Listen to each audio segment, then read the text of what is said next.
in order to stay in power, they will go to any kind of their provocation.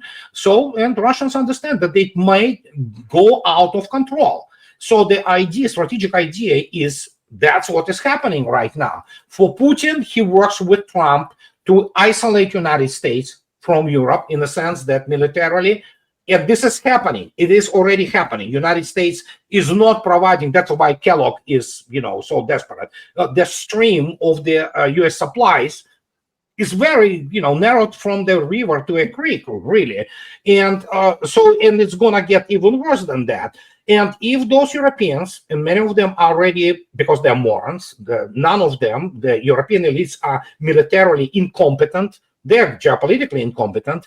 If they go for any kind of the serious provocation, for example, like they want today, the SVR, Russian Foreign Service, warned about that they have those Russian so-called refugees, the opposition, which they want to, present as the Russian troops and assault some kind of the European tanker and say, oh, you see, that's what Russians do. That's what British do. They are militarily incompetent and pathetic, but they do those things. And it might escalate. So when it does escalate, God forbid, what are you going to do? Well, Europe must die. It's going to die. Simple as that. And this is why Vladimir Putin, again, the critical things are not tomahawks. We know that this is all bluff and, hot air from Trump administration. The main thing he spoke on Valdai, he said, oh, no, Oreshnik is just one of things. The new ones are coming. So these are the things are capable, which is the conventional or nuclear, strikes. Yeah, that's Terminator. Yeah, they continue to deliver them in droves now, and it's all ramping up. And basically, the picture which is being drawn in the West, primarily through GUR, which is the intelligence and government in Kiev, and through British media and through American media, is completely perverted picture. It doesn't even reflect in 10% of the reality on the ground and what is happening. I'm sorry, Andrei, could I ask you, what is this Terminator vehicle for those who may not know? What does that actually do? It's the combat vehicle of support of the tanks. It carries all kinds of the nasty things. It's net-centric now. The latest versions, which are being delivered now. Was it unmanned? No, it's two people there. It's unmanned turret. It has dual 30 millimeter. It has all kinds of things now with the anti-drone defense. It has the upgrade armor on the sides, and it has the Cornet or any other latest ATGMs, as you can see yourself. And it looks like a Wally. People, it's Wally from hell, the Wally. And yeah, it looks a little more angry than Wally. Yeah, so, and it has all other things there, including their, it's, people love it. Russian army loves them, and so after first run, the first batch, there were, I don't remember how many of them, there were 24, I believe. They went through the first couple of years of their special military operation. They pulled them back. The first ones have been upgraded, and the new batch is already kind of the new vehicles. It's much more advanced in terms of this tactical awareness and new communication systems, new everything. Okay, I'm sorry. I want to go back a little bit because something you just said was pretty profound, in that if there is a conventional clash between the West and Russia, is that the Europe must die, you said. I think was the phrase that you used there. Yeah, that's what's called. Implying that Russia is already thinking in those terms and presumably building up an arsenal that would be able to manifest that on the ground. Is that accurate? Yeah, I mean, if something happens, there is a Russian military doctrine which describes it absolutely. Articles 26, 27, you can use. So in the end, if Europe decides somehow, first, we know that operationally speaking, there has to be assembly areas. They have to build up force, which they cannot. But if something happens, Russia has no impediments and basically wiping out a military political top of the West. So what do you say to those folks who say, yeah, but okay, Russia, they're basically by themselves. Maybe they'll have some help from North Korea a little bit, but otherwise it's Russia and North Korea, and we'll just leave China out for the moment. against a 32-member alliance. That's Yeah, what people say out loud. yeah. But what do you say from your analytical perspective on the ground? What does that equal to? To nothing, pretty much. French are struggling to field General Schill, the chief of the general staff of French army, just 2 days ago, to speaking to the Valur media to France, he stated that, yeah, we are ready to field these 5,000 troops, the whole brigade, and maybe soon we're going to be able to build up the 25,000 troops, the thing which is the division with all support units. Yeah, Russians are quaking in their boots from them. It's funny. They cannot build enough even combat aircraft. Let's say France, which is the more advanced. You look at Bundeswehr, it's a joke. They don't have force there at all. You look at UK, they cannot have a single combat-ready brigade to do anything about it. If they think that they somehow can whip up, which they can, European population for the most part, not all, but for the most part is brainwashed and they hate Russians, they always hated them. But if they whip them up in this hysteria, okay, let's do let's say the mobilization. Whom they're gonna get there? The guys who, we're not gonna go into the qualities of the soldiers, which they made. What they will be them arming with, furnishing them with equipment, something which can go. That's what I was going to ask you specifically about, because there was a really great piece about 1.5 years ago in the Royal United Services Institute, which talked about that in a conflict of attrition, in a war of attrition, it's a lot less about the troops and the tactics. They said even generalship is subordinate. What matters for the winning and losing is the industrial capacity and the ability to bring enough men on the board. And in that regard, it seems to me, you correct me if I'm wrong, but because of the last 2.5 or nearly 3.5 years of war, I guess over 3.5 years of war now, that the Russian side industrially is cranking at a very high rate. And apparently, according to some satellite imagery that was shown a month ago, that's continuing to expand. But meanwhile, on the entire Western side writ large, there is incremental increases over what we had in 2022. And if a war suddenly broke out, and again, correct me if I'm wrong, take your Russian hat off, just your analytical hat, which side can win a war of attrition if it stays conventional? Europe cannot win the war of attrition, simple as that. And we are talking about here suddenly tactical and operational. Europe doesn't have effective air defense, at all. All those family of the Aster-30 missiles and whatever they place there and all, it performed dismally in special military operation. They cannot produce enough, and Europe doesn't have industrial capacity to do that. When you kind of begin to add things up, they simply have no ramp up capability unless they go full 1984, declare them basically the coup, whatever you want, and they become the concentration camp when they, basically corral those masses, into some kind of the military industrial things, but they don't have the expertise. Europeans lost the arms race much worse than United States lost the arms race. And as the result, what many people do not understand, there is not necessity today to do what it was like World War II. No, Russia can sustain attrition. Just to give you example, this is the grossly inaccurate in the sense that it's not very precise, but it is totally correct in terms of the order of magnitude. In 1,315 days of war, Russia produced 131,000 air defense missiles of all kinds. Russia outproduces in terms of standoff and weapons, which Europe, by the way, doesn't have. Order of magnitude together with the United States combined. And so she can ramp up those things even more. But it has to be understood tactically today with the long-range fires what Russian army has. And Mr. Patrushev stated 2 days ago, without any kind, it's the best army in the world, period.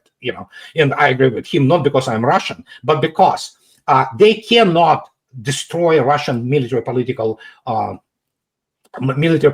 leadership. Russia can wipe out all of them, all their governments within first half an hour. So, And that so is it took Russia, and you correct me if I'm wrong, somewhere between 1.5 years to 2 years to really go from a standing start, if you will, from what existed in February 2022 until they were at a decent production rate, right? Yeah. That's my understanding. How long would it take the West if there was a shocking development tomorrow and all of a sudden we're in a full-scale conventional war? How long would it take from a flat start before we could be able to produce enough equipment to say, all right, we can now hold our own? Well, that's the issue. Well, if Russians do nothing like Saddam, and allow Europe to continue with that, 7 years maybe. So, and you say if Russia doesn't do, if they did like Saddam, but Russia, you're saying they wouldn't, and what would they do instead? I mean, if there are a number of the scenarios. Obviously, I'm not privy to modern views of the general staff of how this could be done. But the point is, Russia can completely stop any kind of the hydrocarbons to Europe, and that will be it. You cannot produce anything when you do not have energy. Modern warfare requires enormous amount of energy, and Russia sits on the more than 30% of the world resources in terms of energy, while Europe has nothing. And United States is not. It comes back to what we started with when we were talking about that United States cannot provide even liquefied natural gas, as Trump promised, because United States doesn't have enough facilities, right, and it has to have its gas for itself. And so as the result, United States will not be able to support Europe. Simple as that. And even this preposition force, which is 52 large displacement ships or vessels, which supposed to bring U.S. Army, in order for combined West to fight Russia as it exists today, they have to have about 5 to 7 years to ramp up production. They have to have shipping lanes of communications uninterrupted. They will have to allow U.S. Navy and things like that, with the preposition force to provide continuous flow of the supplies to Europe, which Russians will close off the crane essentially, and that will be it. Europe cannot produce anything. It doesn't have the proper industrial capability. It was so deindustrialized together with United States that, Europe is in a horrendous shape. And as the result, there are all kinds of the strategic considerations and operational considerations, including will Russia be able to somehow stir the trouble if, for example, if we imagine that Vladimir Putin is Saddam Hussein and he looks, sitting in Kremlin and general staff look at this and build up and says, oh, nothing happens. No, Russia will be able to conduct some kind of the clandestine operations, undeniably so. But if it comes down to it, it has to be understood. Neither United States, let alone Europeans, have any air defense or, for that matter, any kind of the hideout where they can hide their military political leadership. For example, the NATO armies, which, by the way, was supported by none other than people in the U.S. Naval War College, or not Naval, Army War College parameters. 2 years ago, it was called Lessons from the War in Ukraine. Already then, they stated that Ukrainians cannot have even their command posts in the same place. They have to jump 2 or 3 times a day.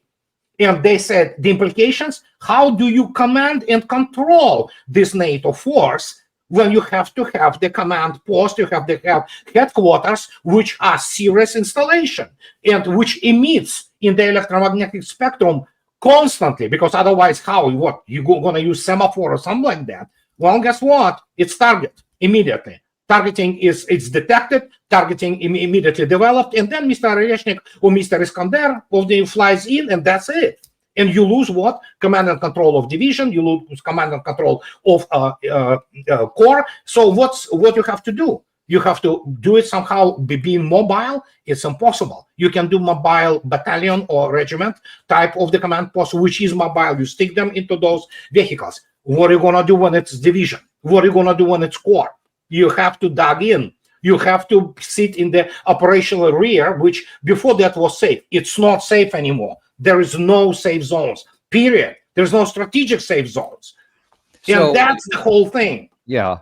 And so that should paint a picture to anyone to make them very sober that the most foolish thing we could do is get into a conventional war with Russia. That, I mean, even conventional.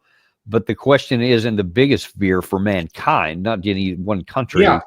in the event that there's a conventional clash, however small, even if it's somehow limited to the periphery or the eastern flank of NATO, how would you characterize the risk and the danger, both for Russia and for the West, to avoid a nuclear escalation?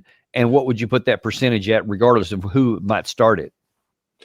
That's why Trump and Putin talk. That's why Putin talks. And we know for a fact that there are, behind the closed doors, constant consultations between Americans and Russians. We know this. It's a fact, cold, hard fact. Nobody denies it.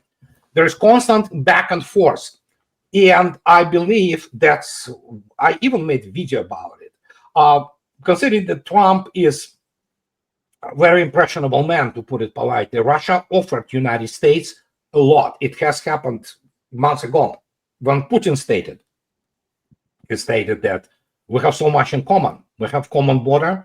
We have Alaska, gigantic Alaska resources for the United States. And the United States needs Russian technology, especially icebreaker fleet and the liquefaction, Arctic liquefaction technology. So let's do it. It's enormous wells there, and on the northern slope of Alaska. So there is a lot of back and forth between Russia and Americans. But in terms of Europe, Russia is done. It's the fact. And here is the issue. There are two superpowers, Russia and United States. They can obliterate the world 11 times over. One is enough, but 11 times over is just insane. So both countries bear responsibility to basically preserve humanity and allow human civilization to move forward. And that's what is being discussed. For Europe is now singled out as the separate strategic entity, and if need be, on the grander scale of things, Russians for the first time are ready, unlike it was during the Soviet times, to sacrifice Europe for anything, because it has to be between Russia and it is. There are two big dogs. They don't care about chihuahuas. They need to figure out how to handle this, that we do not slide into the nuclear conflict, God forbid, especially considering the fact, which I am on record for many years now, United States is nuclear biased military.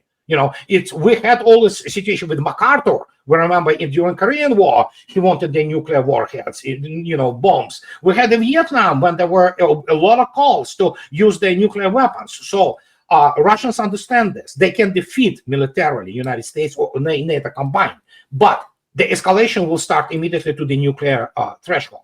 So in this case, it is only up to Russia and United States, which, by the way, Trump, yesterday, I think he said, I look favorably on this strategic offensive weapons favorably. Good. Let's start with this. Russia does have the immense advantage in terms of delivery systems, but Russians not going to use it. Everybody knows this. So let's negotiate these strategic things. And Russian stated, then factor in French and British into this. British are easier because obviously United States really controls their limited small arsenal, but French, it's it's the whole other story. So and that's what it is. I mean, there is no way United States and Russia are not talking. They have to. Well, thank God for that.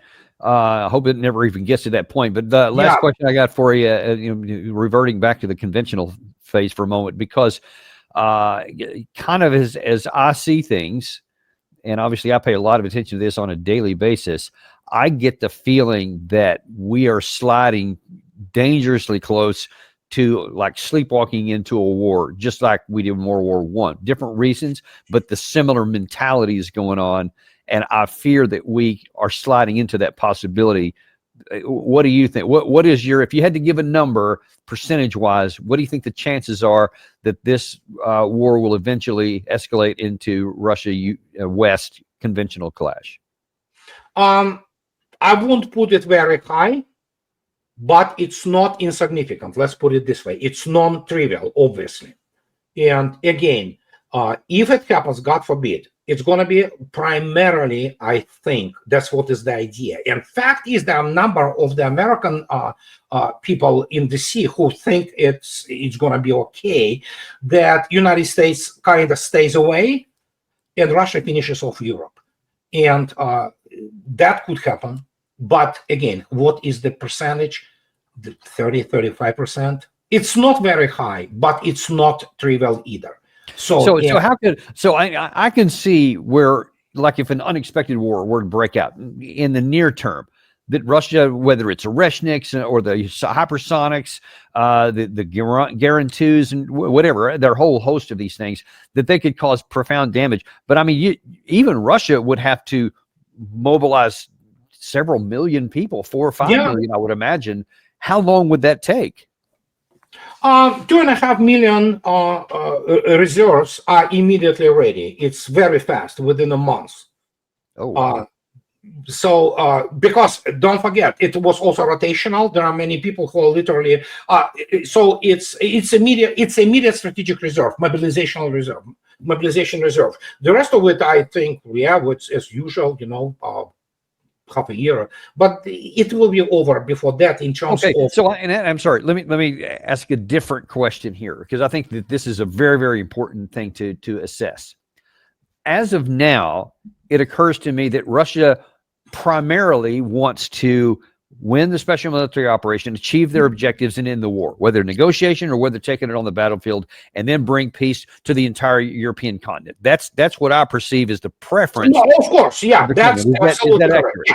Okay, so, but then on the other side, you have the Europeans almost uniformly saying that no, that's not what their objective. Their objective is territorial control. It's 1938, and unless we provide help for Ukraine right now, we're all going to be next. I fear a situation to where we will almost lay the foundation that will draw Russia beyond what they want to do into something where then they may actually do that. How do you see that dynamic?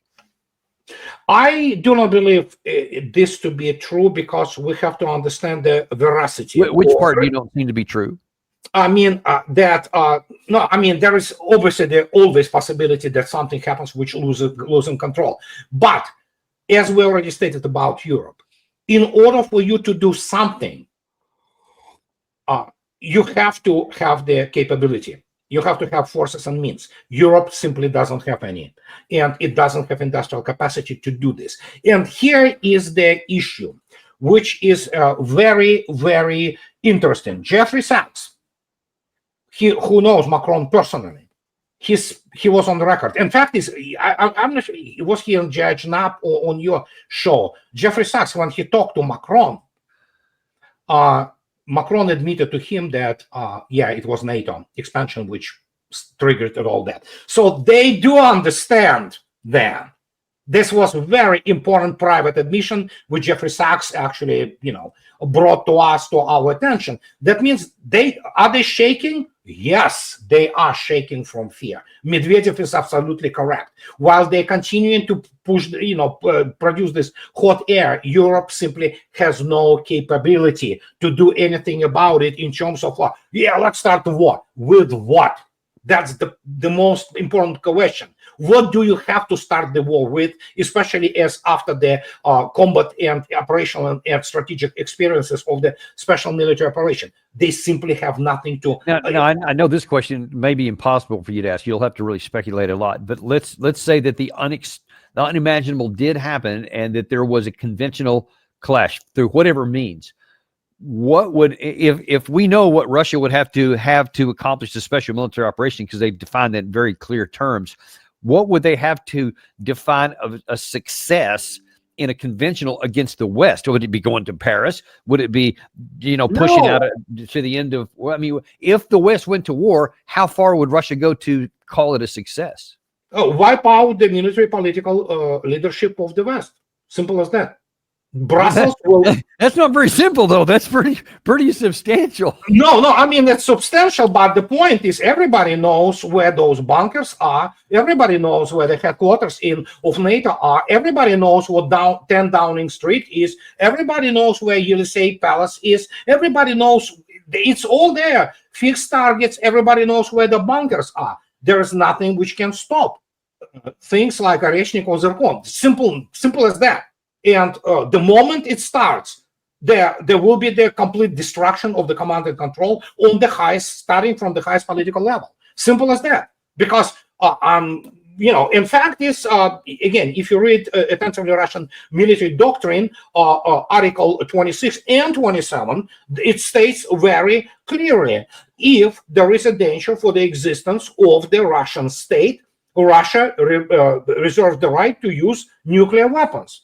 But I think that Russia is not going to use nuclear weapons because, you know what, if some Parisians will get up in the morning and find there's no Elysee Palace there, together with the French politicians, maybe people will applaud that, and I'm pretty sure they will. So, and that's the whole thing. Right. But what if they don't? What if instead they have a succession plan? They just have it, and then they said, that's it. We're all in a war now. Military command and control will be completely disrupted. The military, for sure. You cannot have succession for example. Well, you have the chain of command and, the succession, obviously. But, for example, does Russia know where the, let's say, French Navy is based? Of course. Does Russia know what is happening in Berlin? Yes, Russians do. So, and do they know where those headquarters are? Do they know where those airfields are? Easy. That's the whole point. If the war as we know it is not there anymore, there are no armadas of the, those aircraft, granted, the European air forces are pathetic and a joke. So the only air force on NATO part which is substantial and powerful is obviously the United States Air Force. But other than that, what's going to happen? They will be hit, and that's the whole thing. They can try to hit something back, but then comes this issue of the strategic air defense, strategic anti-missile defense, which Russia has best in the world, and they don't have any. S-30, even the most, advanced, air defense complexes, they're not gonna intercept. Kinzhals, they're not gonna intercept Oreshnik. They cannot intercept anything. They will not be able to intercept even the salvo of the supersonic. Forget about hypersonic missiles. And that's the whole thing. And evidently, Macron understands it. He at least has some degree of the understanding of the reality, considering the extremely low intellectual level of the elites in the West. Fact is, I think most likely what's going to happen if they somehow want to go to war with Russia, even despite the fact that majority of the European population is brainwashed and always hated Russians. But the point is, nobody wants to fight in Europe. That's the other thing. Well, if they want to mobilize, it's like, can you imagine now if somebody begins to mobilization in the United States? Oh boy, counter culture of 1960s with Vietnam will be like a stroll in the park compared to what is going to happen. And so if they think that they can mobilize people, apart from the material part of things, which is against forces and means, and training, which is pathetic. I saw how they train. It's ridiculous. It's laughing stock of the combat training in NATO. It's just the fact that, okay, try it and see what's going to happen with the population of Europe, which and for example, go try to recruit all those Arabs and Africans in, for example, France. They didn't go to fight there to fight for France. They went there to what? Get the benefits of this the state, which come on, let's be serious. How they cannot put together even division, and France is considered as this dude Schill, can you believe it? Name Schill, General Schill said, "We're the greatest land force in Europe." Russians. Oh, God. Yeah, so hey, we say the same thing. We have the greatest military by far than anyone else on the planet. Both Hegseth United States has an excellent navy. It's an excellent navy, no doubt. United States is a naval power primarily, and even today, for all its gigantic, there are gigantic problems. But you look at the submarine force of the United States Navy; it's an impressive force. It's world class. It is. It is both, and our Air Force too. But the Achilles heel, and you tell me if you disagree, is our ability to sustain anything, whether it's the whole point. Air offense missiles. I mean, those platforms are fabulous, but if you don't have any bullets to shoot or missiles to fire, absolutely. Yeah, and for example, Tomahawks, which, by the way, the United States has very few of them, they are obsolete missiles. JASSMs, yeah, same pretty much thing, yeah, U.S. Air Force, yeah, half of it is essentially grounded in F-35, but it is obviously a very good Air Force, no doubt about it. And so when you look at that, I mean, there are some formations in U.S. Army which are good, so we can talk about Marines, or we can talk, which is not Army, but in Army there are some, the Armored Division. Land forces. There are some good ones, yeah. Yeah, so it's not like it's, especially when you look at purely operational, tactical operational level, there are still very good forces, but there are not enough of them, and they will be able to sustain them. And that's the whole point. And this goes back to famous one-liner that while amateurs discuss tactics, professionals discuss logistics. So, and that's what I'm trying to convey for so many years. That guys, look at this picture. Apart from the technological dimension of the modern war, which is so complex, and yes, you don't have hypersonic and supersonic weapons. You have nothing. You have to have the top-notch air defense, and we saw. I don't want to go there. And the effectiveness is already stated.